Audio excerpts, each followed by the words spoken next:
The scene is almost surreal, but in the Mexico of the second level of transformation, the surreal has become our daily bread.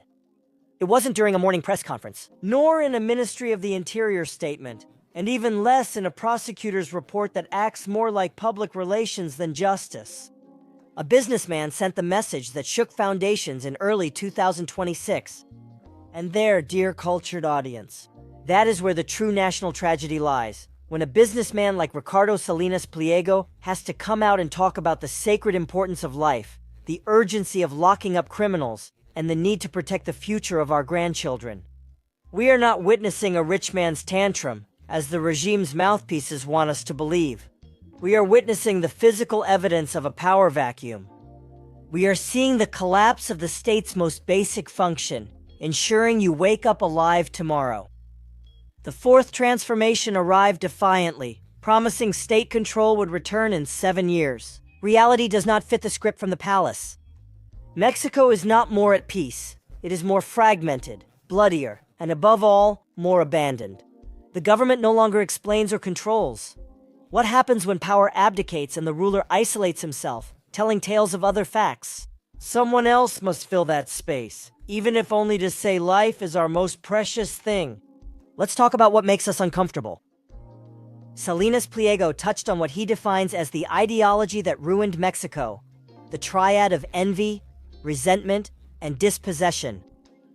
While the official discourse is full of talk about social justice, what we actually see in practice is a witch hunt against success.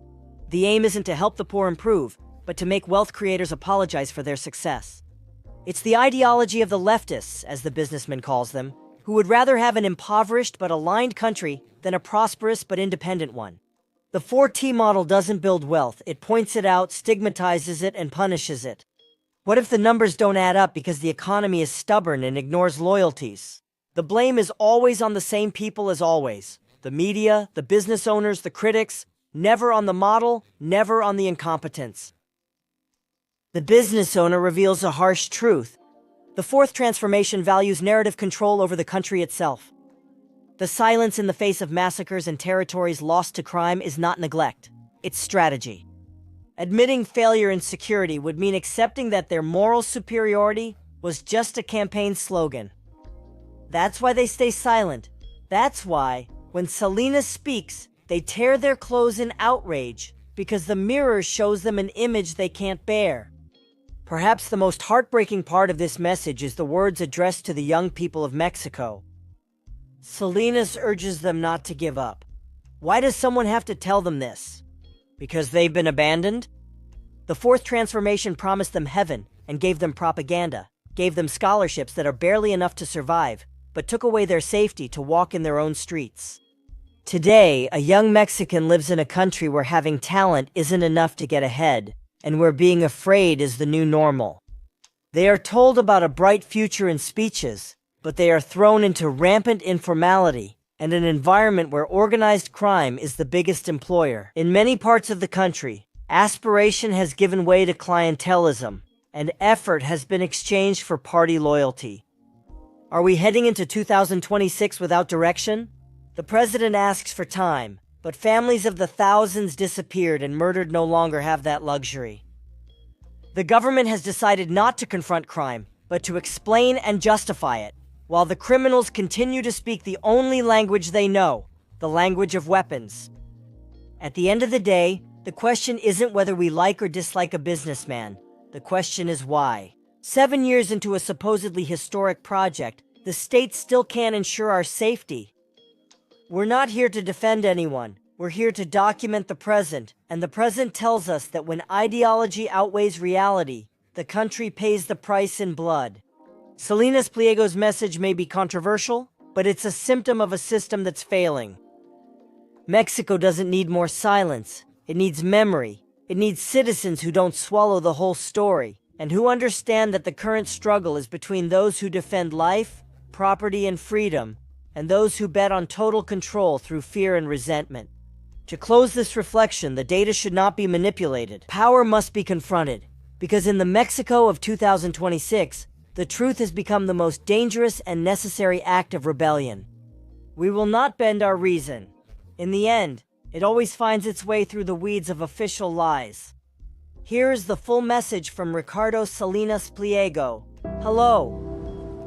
Well, we're closing another year, and as always at this time, we take a moment to reflect on how things went for us and what the outlook is moving forward. That's not true.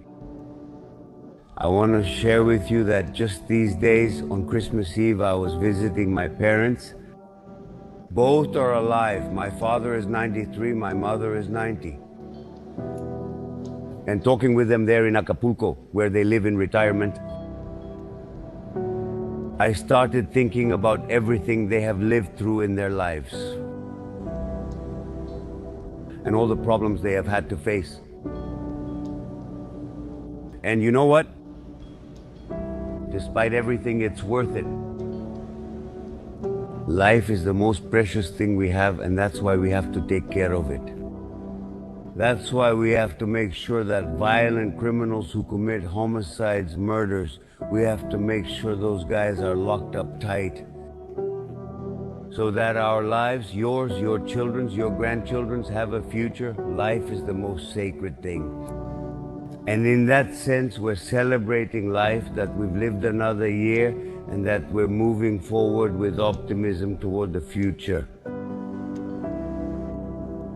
Amen. And also reflecting on my parents now being older, all the problems they've overcome throughout their lives and their life together as a couple. Creating a beautiful family, even though they lost 3 daughters, that's right. Only 3 of us are left, and my parents are still alive. And we've experienced a little bit of everything. Right now, we're very successful, things are going well, the businesses have been good, and you know what that means? We take care of our customers the way we should, and that's why they come back to us. That's why they use Electra, Banco Azteca, Total Play, Neto Stores, and Italica motorcycles. In our group's businesses, we do a lot to improve the quality of life of the people around us, and that's what generates prosperity. Many business people talk about the need to invest and create jobs, and yes, that's a means, but the goal of a business person is to create a benefit for consumers. You see? So that you can be better off, so that all of us can be better off. Investment and employment are costs that have to be incurred in order to provide those benefits. I tell all of you, to all the young people in this country, don't give up. Despite all the problems, we have to keep moving forward. And if I got myself into all this political stuff, believe me, it's because I see what's right and what's wrong. On the leftist side, what's wrong is envy. That doesn't get us anywhere. Resentment is also wrong. It doesn't get us anywhere either. Taking away from others is wrong. The leftists are very wrong. And on the other side,